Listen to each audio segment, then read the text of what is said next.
Capítulo 1. La noche que abrió los cielos. Y esa noche, el cielo no se abrió con truenos. Se abrió con un susurro. Why solo él lo escuchó. Lucía nació sin ver. No era secreto, era algo más antiguo. Los doctors no encontraron causas. Los curas no ofrecieron respuestas. Solo su madre, antes de morir, le dio una frase que aún ardía en su memoria. Dios te cubrió los ojos para que algún día puedas ver lo que nadie se atreve. Vivía en un convento alejado, rodeada por campos de trigo y marrolas que olían a humedad y rizos no respondidos. A sus 19 años, Lucía era conocida como la Virgen del Silencio. No hablaba mucho, no salía mucho. Nadie lo decía en voz alta, pero en el fondo todos sabían que ella era diferente y no de una manera sana. Aquella noche, el reloj del claustro marcó las 3:33, una hora que no figuraba en los rizos. Y fue entonces cuando empezó a ver, pero no con los ojos que nunca tuvo, sino con los ojos de Dios. La visión no fue dulce. No hubo ángeles con trompetas en el jardín celestiales. Fue el comedor del convento. Las mesas vacías. La mañana clara, anciana y temblorosa, erodilada, con las manos atadas con rosarios ensangrentados. Sobre su espalda, una figura encapuchada rezaba en latín, pero al revés. Lucía no entendía las palabras, pero sentía su significado. Muerte, juicio, traición, al déspota. Su corazón latía como esa cabra de correr hacia el infierno. Las sábanas estaban húmedas, no de sudor, de sangre, y en su espalda, tres marcas, en forma de cruz invertida. Nadie creó su historia. Pesadillas, dijo la Madre Superiora. Tensión espiritual, dijo el sacerdote del pueblo. Pero el joven hermano Simón, recién legado al convento, notó algo más. ¿Puedo ver tus marcas? Le preguntó una mañana, temblando más de curiosidad que de fe. Lucía dudó, pero algo en su voz le dio permiso. Cuando Simón tocó su piel, sintió un escalofrío que no venía del cuerpo, sino del alma. Como esas cicatrices no estuvieran hechas por manos humanas, sino por una voluntad celestial. Días después, la mañana clara fue encontrada muerta, exactamente como en la visión, erodilada, atada con rosarios. Nadie lo dijo, pero todos supieron que no fue una coincidencia. Y Lucía volvió a sonar. Esta vez no solo vio. Escuchó, ojos cerrados por amor, abiertos por juicio. Ella no es ciega. Ella es mi ventana. Y cuando despertó, había algo más en su almohada, un pétalo de rosa negra. Nadie en el convento había visto jamás una rosa negra. Y al menos en invierno. Lucía, por primera vez en su vida, sintió miedo de sí misma. Pero también, algo más peligroso que el miedo, una certeza. Lo que veía no eran sueños. Era Dios, abriendo los ojos, que el mundo intentó mantener cerrados. Capítulo 2. Estigmas en la piel del alma. Hay heridas que se ven, y hay otras que solo sangran cuando el alma recuerda lo que la mente ha olvidado. Lucía ya no dormía, o mejor dicho, ya no confiaba en el sueño. Cada noche era una trampa sagrada. Un hombre entre lo invisible y lo inevitable. Cerraba los ojos, y se abría el abismo, y lo peor no era lo que veía, era lo que sentía al verlo. Y esa noche, la tercera desde la muerte de la hermana Clara, el sueño no vino como visión, sino como presencia. Todo era negro, un negro que dolía, y en medio de la oscuridad, una voz masculina antigua que brada por el tiempo. Lucía, ¿sabes por qué te elegí? Ella quiso responder, pero no tenía lengua en ese lugar. Solo pensamientos, solo culpa. Y la voz volvió a hablar, Como es atravesar cada uno de sus usos, porque no nací ciega, nacís protegida. Lucía despertó gritando, con los labios fetidos por dentro. Simón corrió a su celda. Nadie más se atrevía a acercarse a ella por las noches. Él encendió la vela. Y entonces la vio. Su camisón blanco estaba manchado, pero no de sangre, esta vez de palabras escritas en su piel, con lo que parecía tinta negra o ceniza. Yo soy el que vi. Ella es la que se entera. Simón retrocedió. No por miedo, sino porque la caligrafía era idéntica a la de un manuscrito prohibido que había encontrado semanas atrás, escondido en la biblioteca clausurada del Convento, el Evangelio de las manos vacías. Un texto que hablaba de una niña sin ojos que traería señales antes del regreso del juicio. Un texto que la Iglesia ordenó quemar. Un texto que, por alguna razón, no ardió. Lucía ese desmayó, y cuando volvió en sí, no recordaba nada, solo el dolor en la espalda, solo el vacío en el pecho, y algo más, la certeza de que Dios estaba usándola, pero no como instrumento de luz, sino como espejo del castigo. Al día siguiente, 3 mañas fueron heladas en estado de trance en la capilla antigua. Las 3 pronunciaban la misma frase, una y otra vez. La Virgen ha sido tocada por el CERRÓ. El CERRÓ te informa. Nadie comprendía, pero Simón lo supo en su carne. Porque esa noche, cuando él volvió a su celda, encontró bajo su almohada una costra de piel seca. Y al observarla contra luz, reconoció los poros. Era piel de Lucía, con letras taladas, pequeñas, dolorosas, pronto de jars de ser tú. Y por primera vez, el mito de yo de ser de Lucía. Ahora era de él. Capítulo 3. El monje que leo sus cicatrices. No todas las palabras están hechas de tinta. Algunas se escriben con carne. Y solo los que han sufrido saben leerlas. Simón no podía dormir. No desde que había tocado la piel de Lucía y sentido la vibración muda de algo que no venía del cielo, pero que tampoco era humano. A la mañana siguiente, pidió permiso para ausentarse del rizo de maidines.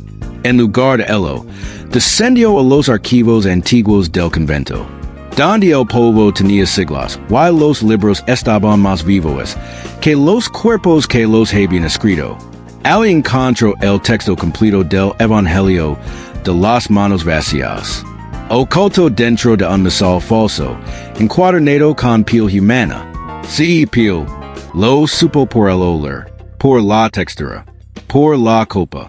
Abrió la página 33, y ahí estaba, la elegida vendra sin vista, pero con visions.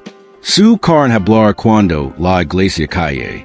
Y el que leía su cuerpo será marcado también.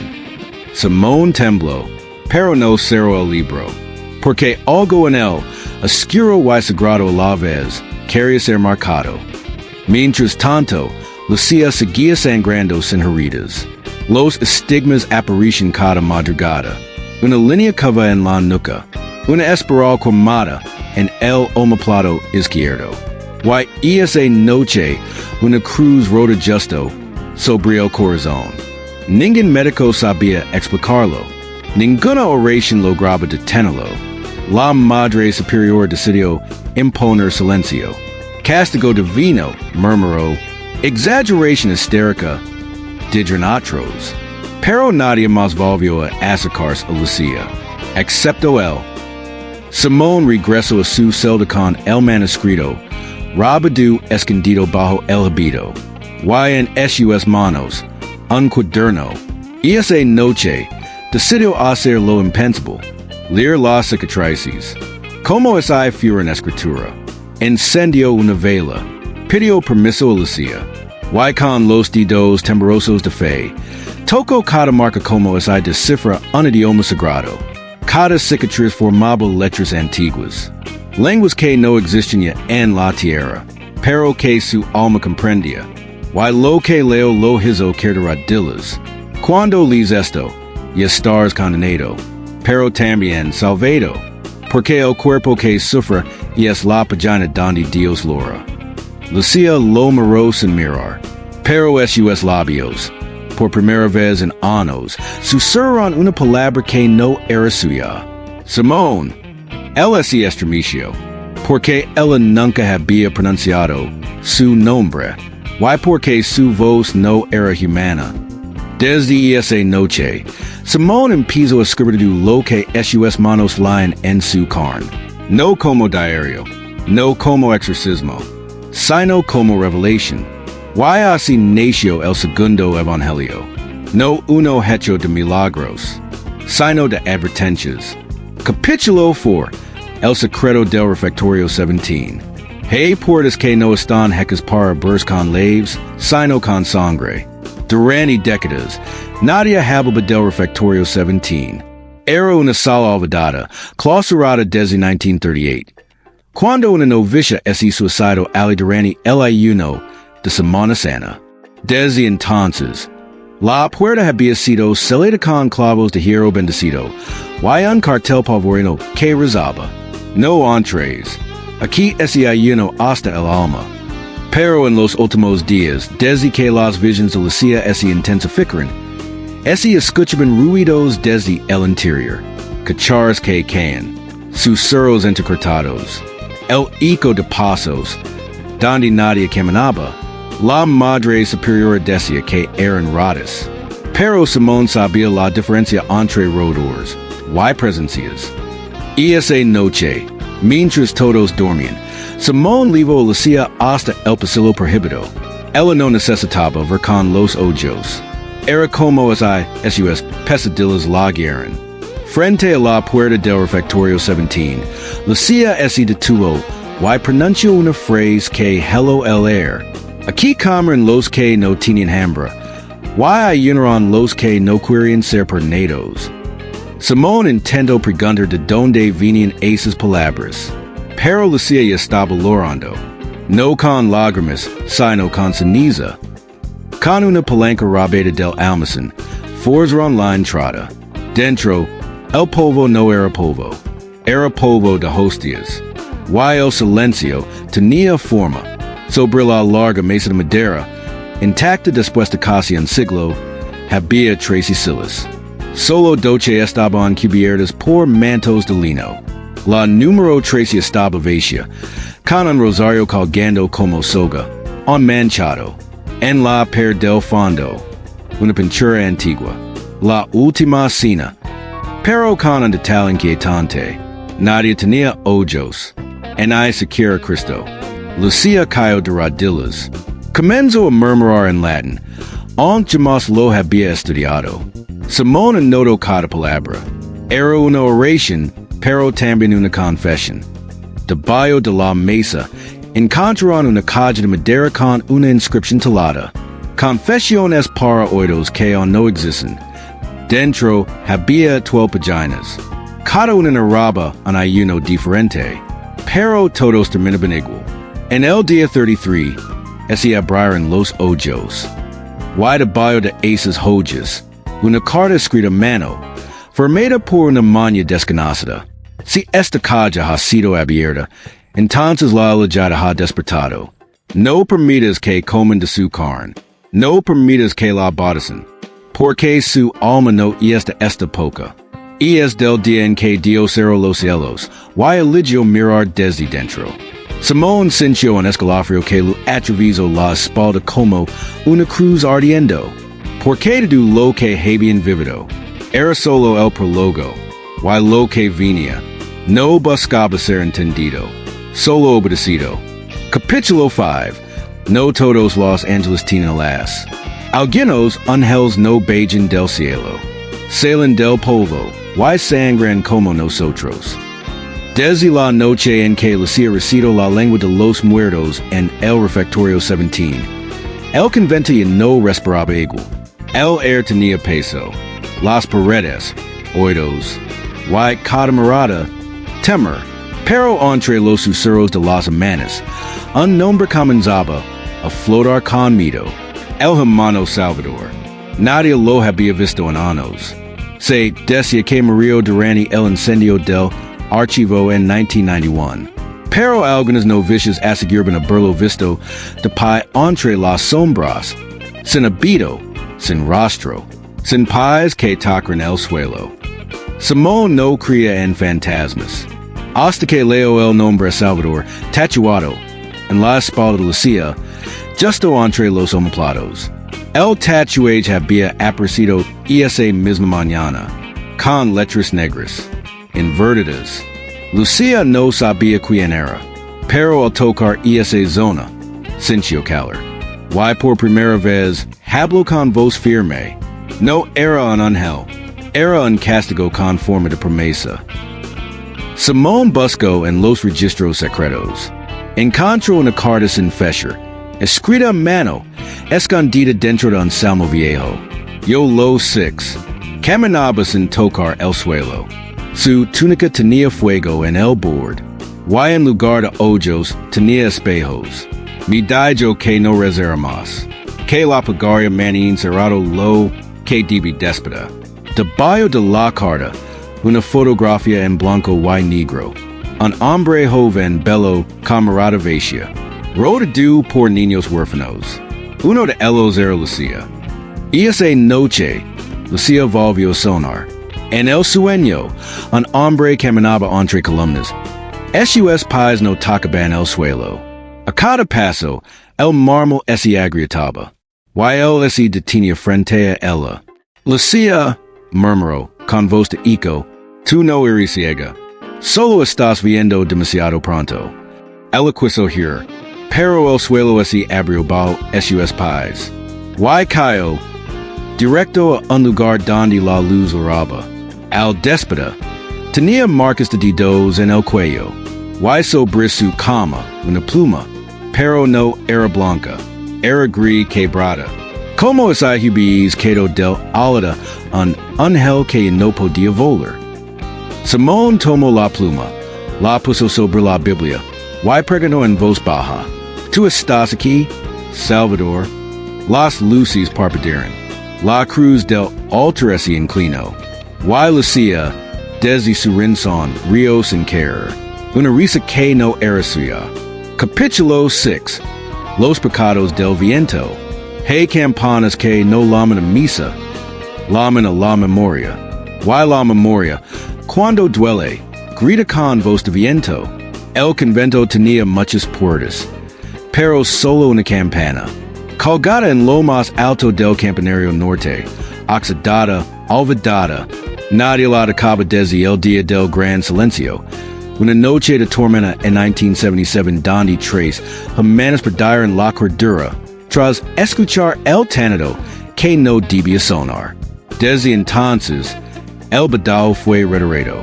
Y la escalera que lavaba ella, salida con cadenas y crucifijos. Pero en las últimas semanas, la campana comenzó a sonar, siempre a la misma hora, 3:33 de la madrugada. El viento no soplaba, no había nadie arriba, pero el sonido era real, grave, hueco, como esa cada golpe rasgara el cielo un poco más. Lucía lo sentía en el pecho, como esa el bronce de la campana, vibrar dentro de su corazón. Ese sonido no llama Dios, llama lo que viene después de Dios. Dijo una noche, con los ojos cerrados, pero la voz firme. Simón no supo qué responder, pero al día siguiente, encontró una nota anónima bajo su almohada, escrita con tinta roja. Solo decía, cada tanado libera un pecado. El viento no es air, es memoria exhalada por los muertos que nunca confiesan. Esa noche subió al campanario, forzó los sellos. El hierro creyó como esa no quisiera ser abierto. Al llegar, lo primero que notó fue el frío, no de altura, sino de presencia. La campana tenía inscripciones antiguas en latín, pero una palabra brillaba entre todas. Veritas. verdad, y bajo talata con algo punzante, una phrase.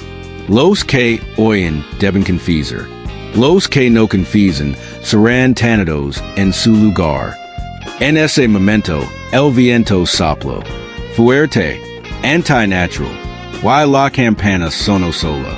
No una, sino tres veces. Y con cada golpe, Simón vio una imagen. No con los ojos, sino con los usos. La hermana gata enarando, algo detrás del altar. Un niño llorando sangre frente a una cruz invertida. Lucía de pie, con los ojos abiertos, pero vacíos.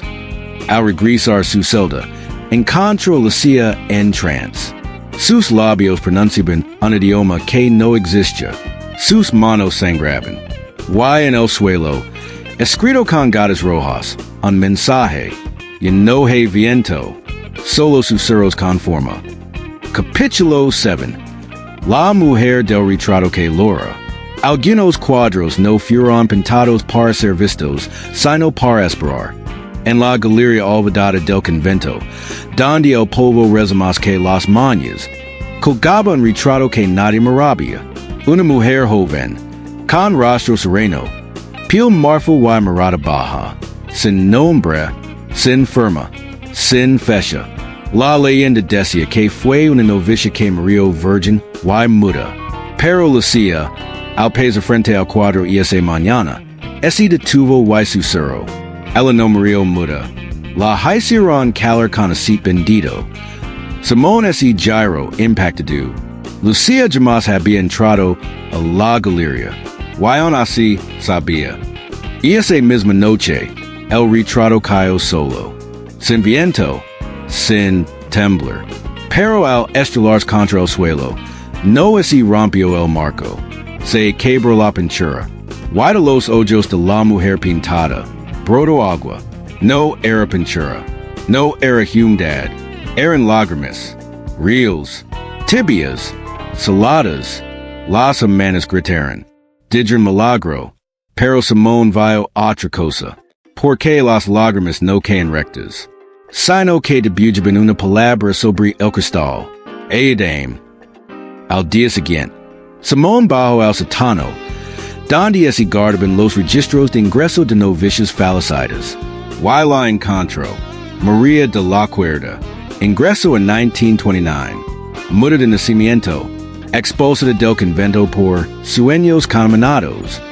Desaparecida sin rastro. Se presume suicidio. Pero en el reverso del registro, con leche temblorosa, algún escribió. La encerraron por dentro, no en una celda, en el óleo. Y esa noche, Lucía no durmió. Pinto, con los dedos, con su propia sangre. Y lo que debujó fue el mismo rostro del retrato. Pero con un detalle que ningún otro había visto. La mujer en la pintura no tenía lengua. Solo una herida abierta donde debía haber gritado. Lucía entonces murmuró. Ella fue la primera en escuchar al que no tiene nombre. Y por eso lo arrancaron la voz. Simón se acercó al retrato. Lo levantó. Y detrás del lienzo, cosido con hilos dorados, había un mensaje oculto. Ella vio lo que yo estoy viendo ahora. Y nadie la escuchó. Yo la escucho ahora, pero ¿quién me escuchará a mí? Y esa noche, Lucía sonó con María. La mujer del retrato la tomaba de la mano. Y la guiaba por un claustro en ruinas, donde las paredes lorban y los crucifijos estaban cubiertos con velos negros. Antes de despedir, María le dijo algo sin palabras. Lucía no lo entendió. Pero al despedir, lo tenía escrito en la palma de la mano. Lo que Laura en la pintura. Y es lo que el convento intentó entrar bajo oraciones. Capítulo 8. Cuando Dios susurra, el diablo escribe. El silencio de Dios no siempre es ausencia. A veces es advertencia. En el archivo más antiguo del convento, escondida dentro de un armario que en la madre superior se atrevió a abrir, yacía una Biblia diferente. no tenía titulo, en I cruz, solo una tapa negra, de cuero resico, y ambrosia oxidato en forma de lengua partida. Nadie sabía quién la yo ahí. Nadie se atrevía a tocarla, excepto Lucia. La encontró por instinto. Como es el libro la hubis llamado por su nombre. Cuando lo sostuvo entre las manos, el era se hizo denso. Como es cada letra dentro del volumen pasar más que el tiempo mismo. Intento abrirlo. Nada. La tapa estaba salida. Pero no con cerradura, sino con algo más vivo, más antiguo. Simón, al verla con el libro, palideció. Esa Biblia no aparece en ningún inventario. No tiene que aparecer, respondió Lucia, con una voz que no era la suya. Esa noche, durante la vigilia, Simón notó que las uñas de Lucia estaban manchadas de rojo, pero no era sangre suya. Era sangre seca de alguien que no vivía. Lucia explicó que el libro se había abierto solo, pero solo después de que una gota de sangre, no sabía de quién, había quedado sobre la primera página. Y lo que vio dentro no eran versículos, eran advertencias, escritas en un idioma que en los ángeles se atreven a pronunciar. Simón, incrédulo, pidió verla. Y cuando lo hizo, las palabras cambiaron frente a sus ojos. No estaban en praises, estaban escribiendo salas. Y al mismo tiempo, Lucia comenzaba a sangrar por las palmas. Como es cada frase escrita en el libro, ese tolera dentro de su carne. Leo una de las páginas. Cuando el susurro venga desde lo alto, no cierres los ojos. Porque será Dios quien te habla. Pero esa el susurro viene desde dentro. Entonces, y no es Dios. Desde esa noche, el libro empezó a escribir cada noche una página nueva. Simón las copiaba a mano, pero cada copia desaparecía al amanecer. Solo el original permanecía. Como esa no tolerara ser imitado, Lucia comenzó a tener visions con una escriba encapachado, sentado frente a una mesa de piedra, con una pluma hachada de hueso, y tiene que salía de los ojos cerrados de niños. Ese escriba no hablaba, solo escribía, y cada vez que lo hacía, las paredes del convento crujían. Como esa estuvieron leyendo también. Un día, Lucia despertó con un número escrito en la frente, 333. Y bajo su almohada, el libro negro, abierto en una nueva página que decía, asterisk, hoy comienza la escritura que nadie debe leer. Pero tú la leves en la piel. Asterisk, capítulo 9, sangre en el agua bendita. Asterisk, el agua bendita purifica, pero cuando sangra, no limpia pecados, los revela. Asterisk, desde hace días, Lucia evitaba acercarse a la capilla antigua, no por miedo, sino porque el agua la amaba. Las fuentes de agua bendita, usualmente tranquilas y cubiertas de polvo devocional, comenzaron a temblar cada vez que ella entraba, pequeñas ondas, como esa algo de bayo respirara. Una mañana, durante la misa, una novicia fue a persignarse. Hundió los dedos, y gritó. Su mano había salido manchada, no de agua, de sangre. Todos corrieron, todos negaron. Alguien jugó una broma, dijo la madre superiora, pero nadie reía. Lucia, sentada en la última fila, sabía la verdad. No era una broma, era un sino. Y esa noche, guiada por una fuerza invisible, Lucia bajó sola la sala de abluciones, donde se almacenaban los antiguos recipientes de agua sagrada. Había una tinaja de piedra talada con palabras hebreas, abandonada, seca, pero al acercarse, el agua volvió, y no estaba sola, flotando en la superficie, una rosa negra, y bajo ella una gota, una sola, perfecta, de sangre. Lucia toco el board. Y en el instant en que su piel hizo contacto. Toda el agua de la sala ese torno roja. Oscura, densa, pero no olía muerte. Olía memoria. Simón, alertado por el frío que recorrió el convento como una sombra líquida, bajo corriendo. La encontró helada, con los ojos en blanco, y las manos hundidas en el agua roja. Lucia murmuraba, el agua recuerda, todo lo que ha tocado, todos los que ha mentido en ella. Simón intentó sacarla, pero el agua lo rechazó, no con violencia, con imágenes, vio flashes. El bautismo de una niña en 1942. Un sacerdote que susurraba algo al oído de la madre. La niña lloraba, pero no de emoción, de miedo, luego atracina. El mismo sacerdote, años después, confesando frente al altar, con una soga en la mano, y una palabra en sus labios. Lucia, Simón retrocedió. El agua le había hablado, no con voz. Con culpa, Lucia salió de su trance. Tenía una frase escrita en su antebrazo, hachada pequeñas heridas abiertas, bautizados en nombre de la mentira, pero engañados por la verdad. Y entonces lo comprendieron. No era Lucia quien estaba contaminando el agua, era el agua la que quería ser vista. Y había elogiado a Lucia como espejo. Capítulo 10. La revelación del lado ciego. Todos tenemos un lado que no vimos, pero hay almas, a las que Dios les dio la mitad, para que el resto del mundo pudiera dormir tranquilo. Lucia no sonó esa noche. Fue sonada. Sintió que algo no algo. Entró en su conciencia como si entra a una capilla en ruinas, sin hacer ruido, sin pedir permiso, pero con la intención de arrodillarse en lo sagrado, o profanarlo.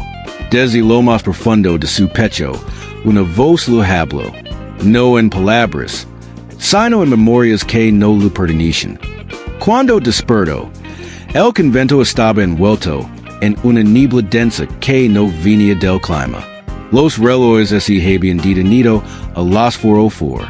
Y en los espejos del pasillo central no se refugiaba nadie.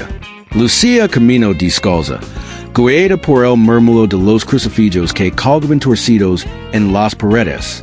Cada uno de ellos lloraba, pero no lágrimas, sino gotas de cera negra. Luego a la capilla pequeña del ala este, aquella donde se confesaban las mañas más viejas, las que no recordaban sus pecados, pero sí sus consecuencias. Al entrar la vio una figura encapuchada, sentada donde usualmente se coloca el confesor, pero con el rostro cubierto de vendas. Lucia se acercó, y antes de hablar, la figura levantó una mano, temblorosa, de uno de sus dedos colgaba un relicario roto. Lucia lo tocó, y en ese instante lo vio todo, no con los ojos físicos, sino con el lado ciego de su alma, el lado que Dios nunca quiso mostrar. Vio la noche de su nacimiento, no en un hospital, sino en una cripta, rodeada de mañas que rezaban con las manos manchadas de algo oscuro. Vio a su madre, no una mujer cualquiera, sino una novicia desaparecida del convento hace 30 años. Su voz era una oración, pero con miedo, no con fe. Solo en sus ojos decía, no debe ver hasta que el silencio se rompa. Y luego una figura más, un hombre con sotana, y las negras tatuadas en la espalda, que colocó sus dedos sobre los perpetuos de la recién nacida. Y su CERRÓ no es segura, y es contención divina. Cuando abre sus ojos interiores, el velo cera, y el juicio empezará. Lucia cayó al suelo. Cuando Simón la encontró, su frente estaba marcada con un símbolo que no conocía, en hebreo, en latín, en angelical, pero cuando lo toco, escucho dentro de sí, el lado ciego ha despertado, y lo que vea, no podrá ser narrado. Lucía abrió los ojos, pero no para ver el mundo, sino para atravesarlo. Ahora, y no necesitaba vision, ella misma era la vision. Capítulo 11. El último ayuno. No todos los ayunos son por devoción. Algunos son por intención. Y otros, para que el infierno no despierte bajo del altar. Ninguna de las mañas hablaba del ayuno del escenario. Era un rito narrado en los archivos secretos. Un sacrificio que solo ocurría una vez cada 100 años. Cuando el convento sentía que la oscuridad respiraba entre las piedras. El último ayuno se realizó en 1925. Y la mujer que lo llevó a cabo murió sin haber comido palabra. Desde entonces, el convento vivió en aparente paz. Pero ahora, la fecha se acaba de nuevo. Y el silencio se agrietaba. Lucía comenzó a debilitarse. No por enfermedad, por designio. Cada noche, su cuerpo recazaba el alimento. No por election, sino porque una voz dentro de ella decía, "On no es el momento de ser la nada." Simón, desesperado, buscó entre los textos más antiguos. Encontró una hoja suelta, sin firma, escrita a mano, con manchas de lágrimas secas. Asterisk, el ayuno final no es para limpiar, es para contar. Cada pecado no confesado es adherir al alma del ayuno. Si sobrevive 7 días, los demonios volverán al sueño. Si muere antes, el convento sangrará por los muros. Asterisk, Lucía aceptó sin palabras. Como es lo supera desde el útero? Como es su hambre hubido reservada para ese instante? El primer día no probó nada. Solo bebió agua, que sabía hierro, a cruz oxidada, a secreto. El segundo día, comenzó a ver los pecados de las otras mañas. Una hermana que robaba cartas de amor. Otra que había enredado una Biblia profanada bajo su cama. Y la Madre Superiora, que cada noche quemaba páginas del Evangelio negro, temiendo lo que podía revelar.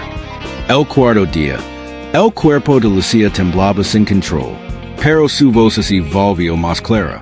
Y pronunció algo que hizo que las velas se apagaran por sí solas. Estoy lavando dentro, todo lo que ustedes escondieron, en nombre de Dios. El quinto día, empezó a sangrar por los poros. Y cada gota formaba símbolos en el suelo. Simón los copió. Y descubrió que eran las mismas frases que aparecen en la Biblia maldita antes de escribirse. Lucía se estaba convirtiendo en la tinta. La noche del sexto día, los muros del convento comenzaron a crujir, literalmente. Como es algo golpear desde dentro de las piedras. Algo que decía ser liberado. Las campanas tanaron solas. Las imágenes de santos giraron sus rostros hacia la pared. Y una voz profunda se escuchó desde el confesionario vacío. El ayuno está casi completo, pero aún falta lo más sagrado. El nombre, su verdadero nombre. Simón corrió a la celda de Lucía.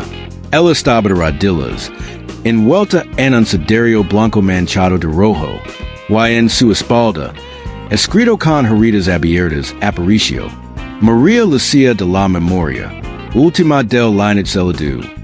El ayuno no era castigo, era herencia, y ella era la heredera del silencio que nunca debió romperse. Capítulo 12. Ojos que no duermen jamás. Hey, ojos que no sirven para ver, sino para recordar lo que fue prohibido. El séptimo día del ayuno lego. Pero Lucía no despertó. Su cuerpo estaba inmóvil. Sus labios, cellados como tumbas antiguas. Y sin embargo, sus ojos estaban abiertos.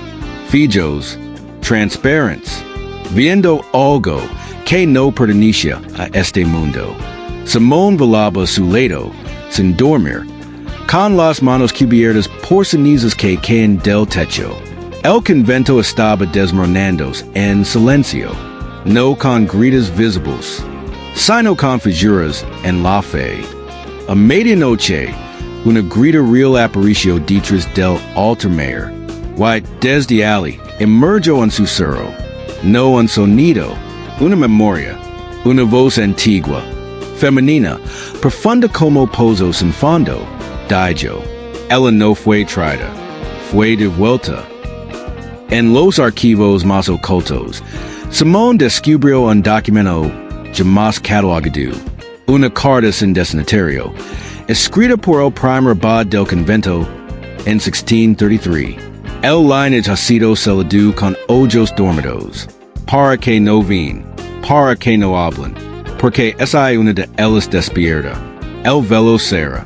Why no habrá religión que detenga la verdad? La carta habla de una niña, una nacida sin madre, sin padre, con la mirada fija desde el útero, una enviada, no por Dios, sino por la memoria de Dios. Lucía abrió los labios al amanecer, while lo primero que dijo, con una voz que no era suya, en humana, fue, yo no soy la legida. Yo soy el espejo, lo que ustedes llaman Dios. Yo no recuerdo quién fue, pero yo sí. Las cruces cayeron, el agua bendita se evaporó. Las paredes comenzaron a rezar en voz alta, salas. Como es las piedras suplican no ser testigos del regreso. Y desde sus ojos, los ojos que nunca debaron a verse. Salió luz, no blanca, no divina, sino una luz gris, antigua, dolorosa. Simón cayó de rodillas. Y en ese momento lo vio todo. El nacimiento de Lucía en el subsuelo del convento. Como parte un pacto sellado con los suspiros de mañas muertas. El rostro del escriba encapachado, que no era otro que el mismo sacerdote que bendijo el convento con lengua invertida. Y sobretudo la imagen final. Lucía, sentada en un trono de piedra, con los ojos abiertos para siempre, sosteniendo un libro on por escribirse, un libro que no hablaría de salvación, sino de recuerdo, de juicio, de todo lo que Dios intentó olvidar, y que Lucía, la hija de la memoria, ha venido a restaurar. Capítulo 13. Cartas que Dios nunca envió. No todas las oraciones llegan al cielo. Algunas se quedan atrapadas en los tecos que sangran. Desde el déspota de Lucía, el convento ya no era el mismo. No por los muros, ni por el aire, sino porque la mentira dejó de sostenerlo. Las mañas caminaban en silencio, no por devoción, sino por miedo a que sus pasos despertaran algo más. Y entonces ocurrió. La primera carta cayó. Fue una madrugada sin estrellas. Lucía se encontraba en la capilla, sola, mirando la cruz vacía. Porque el Cristo fue removido esa misma mañana sin explicación. Cuando, de repente, una joya amarilla descendió lentamente desde el techo, como una pluma que no pertenecía a ningún pájaro. Cayó a sus pies. Y al tocarla, el papel su cerró. Sí, su cerró, no con voz, sino con eco.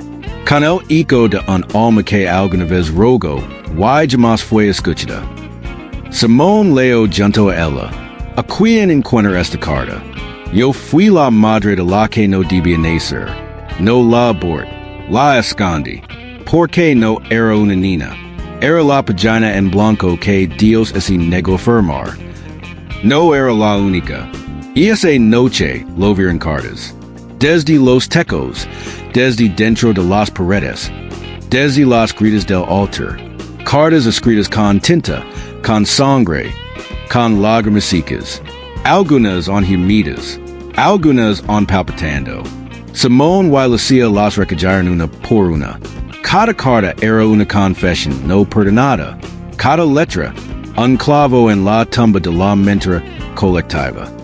Pero una de ellas, una que cayó sobre el pecho de Lucía, no trae palabras, trae un bullo, una flor abierta, y en su centro, un ojo humano, igual de Lucía. Detrás, una firma, Ana tu madre, Lucía ese estremeció. Había oído ese nombre en sueños. Había sentido esa presencia en el viento. Y en ese instante, recuerdo el cálido un cuerpo tembloroso sosteniéndola en la oscuridad. Recuerdo una melodía sin letra. Recuerdo una despedida sin voz. Simón abrió otra carta. Esta habla un pacto. Asterisk. Entregamos a la niña no por miedo, sino por obediencia. Nos permitieron que su silencio mantendría cerradas las puertas del abismo. Pero ahora que habla, ¿quién sostendrá los candados? Asterisk. Lucía cerró los ojos. Y pronunció algo que nunca había dicho antes. No en sueños, no en visions, en su voz, propia, plena, dálida. Yo no vengo del pecado. Vengo de las promesas que Dios rompió en silencio. Las cartas comenzarán a arder. Una, sin fuego visible. Solo desaparición. Dejando en el aire un olor incienso. Y atracción. Y en el suelo. Escrita con cenizas. Aparicio la última frase de la noche. La última carta no será escrita. Será vivida. Capítulo 14. El llamado del cielo en lengua de hombres. Hay canciones que no nacen del aliento, sino del silencio acumulado, de los que no tienen garganta. Desde aquella noche de las cartas, Lucía no volvió a hablar, pero el convento ya no era silencio, era espera, porque todos sabían, sin saber por qué, que algo dentro de Lucía estaba gestando, algo que no era voz, en hay vision, en hay lanto, era sonido puro, santo o prohibido, o no estaba claro. A las 3:33 de la madrugada, la hora en que siempre con las señales, Lucía se levantó de su lecho sin abrir los ojos. Camino descalza hasta el altar mayor. Ali, donde antes yacía un crucifijo. Ahora solo quedaban las sombras de clavos, sin cuerpo. Se era dilo, y canto. Pero no era cana humano. No era latín en hebreo, en lengua alguna registrada por teólogos. Era un idioma hecho de sílabas que no nacen de las cuerdas vocales, sino del alma. Simón, desde el pasillo, escuchó el primer verso. Y cayó al suelo, no por miedo, sino porque su sangre de flor durante 3 segundos. Como es el cuerpo es negar a vivir mientras esa melodía existiera. Las piedras del convento comenzarán a temblar, no a quebrarse, a vibrar. Como es cada ladrillo recadera algo. Y en las vidrieras, los santos pintados voltearon sus ojos hacia Lucía. Sí, los ojos pintados. Giran. Como es el afuera la nota perdida que ellos esperan escuchar durante siglos. El canto duró 7 minutos. Al final del 7º minuto, Lucía abrió los ojos. Y en sus pupilas no había color. Solo un reflejo, el cielo. Pero uno al que ningún humano ha sentido jamás. Simón se acercó, con lágrimas, con temblor. Y le preguntó, ¿qué fue eso? Lucía respondió, no con palabras, sino con el eco que flotaba en el aire. Fue el llamado del cielo, en la lengua que los hombres olvidaron, cuando empezaron a rezar sin escuchar. Y esa noche, 5 mañas se encerraron en sus celdas. 3 de ellas escribieron confesiones con tinta negra en las paredes. Una desaparició sin dejar rastro. Y la última, arrancó la lengua. Dijo antes de hacerlo, no quiero que lo que vive en mí. Simón en su desesperación, revisó antiguos registros del Vaticano. Y encontró una palabra censurada en todos los textos apócrifos, Cánico de los Pervivientes. Se decía que quien lo entonara, despertaría a los oídos de Dios, pero también a sus enemigos, los primeros, los que escucharon antes que él supiera hablar. Lucía lo había cantado, sin saberlo, o quizás recordándolo. Capítulo 15. Ella fue el Evangelio no escrito. Dios escribió muchos libros, pero hubo uno que nunca llegó al papel, porque no estaba hecho para ser leído. Estaba hecho para caminar. Lucía y no hablaba, no porque no pudiera, sino porque y no era necesario. To do lo que debía ser dica, y vivía en su respiración. Las paredes del convento comenzaron a grietarse, no como ruina, sino como parto de una revelación largamente contenida. Los cuadros loraban, los relicarios se abrían solos, y las tumbas bajo la capilla comenzaron a emitir latidos. Sí, latidos, como los que murieron sin voz. Volvieron para escuchar lo que fue negado por siglos. Simón encontró el último manuscrito. No estaba escrito a tinta, sino fuego, sobre una tela blanca manchada con sangre y oro. Solo una frase. El verbo se hizo carne, y camino entre nosotros. Pero una vez, Dios escondió un verbo tan sagrado, que solo pudo nacer como niña. Lucía caminó hasta el altar, y no temblaba, y no sangraba. Estaba en paz, pero una paz que dolía, una paz que pasaba como una cruz invisible, porque sabía lo que era. Ella no era profeta, no era santa, en hay bruja, en hay mártir. Ella era el Evangelio que Dios no se atrevió a entregar al mundo, porque el mundo no estaba preparado. En ese instante, el cielo se oscureció, pero no por nubes, sino por las, miles, incontables. Como los ángeles hubieran descendido no para proteger, sino para presenciar. Lucía levantó la vista, y por primera vez, Dios miró hacia abajo, no con juicio, no con misericordia, sino con reconocimiento, porque en ella, él ve lo que quiso olvidar de sí mismo, la verdad que no perdona, la memoria que no tiembla. El convento colapsó, no por fuego, no por terremoto, colapsó hacia dentro. Como el tiempo lo tragra, guida entre los escombros, solo una figura permanecia en pie. Lucía, sola, pero completa, porque al fin había sido leída. Por Dios, por el mundo, y por sí misma. Simón, antes de cerrar los ojos para siempre, escribió con su último aliento. Ella no necesitó páginas.